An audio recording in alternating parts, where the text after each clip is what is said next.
Okay, kailangan ko mag-practice. Thank you so much po, Ate Ivana. Uy, ano yung pinapractice mo? Kung paano ko tatanggapin yung iPhone 17 ko? Bumili ka? Hindi. Nanalo ka na? Hindi pa. Eh di bakit nagpa-practice ka na? Kasi kapag minessage ako ni Ate Ivana, ready dapat ako. Hindi dapat ako may matay. Feeling mo talaga mapipili ka, no? Feeling? Hindi. Naniniwala, oo. Ilan ba yung papamigay niya? 100 pieces. Eh, ilan kayong sasali? Yun nga eh. Milyong-milyong Pilipino, dahil.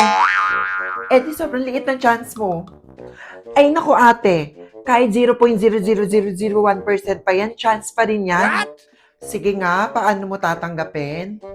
Tingnan mo. OMG, thank you so much po, Ate Ivana. Hindi po ba scam to? Huy!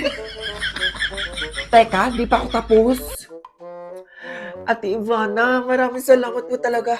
Hindi na po ako magdi-delete ng pictures para lang magka-storage. Storage talaga problema mo? Oo, te. 3 beses ko na dinidelete yung CapCut kasi wala ng space. Teka, meron pa ako isang practice. Meron pa? Ate Ivana, thank you so much po. Aalagaan ko po talaga to. Feeling celebrity ka naman. Dapat prepared ka, di ba? Paano kung tawagan ka ni Ate Ivana ngayon? Ready ako. Sige nga, sample. Hello po, Ate Ivana. Hindi po ako scammer ah. Totoo po masaya ako. Wait lang. Bakit? Feeling ko malapit na talaga. Paano mo naman nasabi? 3 araw ko na kasi siya napapanaginipan. Huy ate, delikado ka na. Hindi ka kasi marunong mag-manifest. Hala, ate. Baka si Ate Ivana na yan. OMG, hindi pa ako ready. Ha? Akala ko ba ready ka? Ready ako, pero hindi pa ako ready. Basta. Congratulations po, may package po kayo.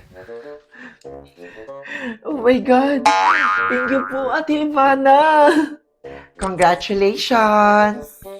OMG, iPhone 17, Lord. Thank you po, Ate Ivana. Thank you po. Yes, nabili ako. Hoy anak, gising na. 10 hours ka ng tulog. Yung iPhone ko po, Ano iPhone? yung binigay po ni Ate Ivana. Nanaginip ka na naman.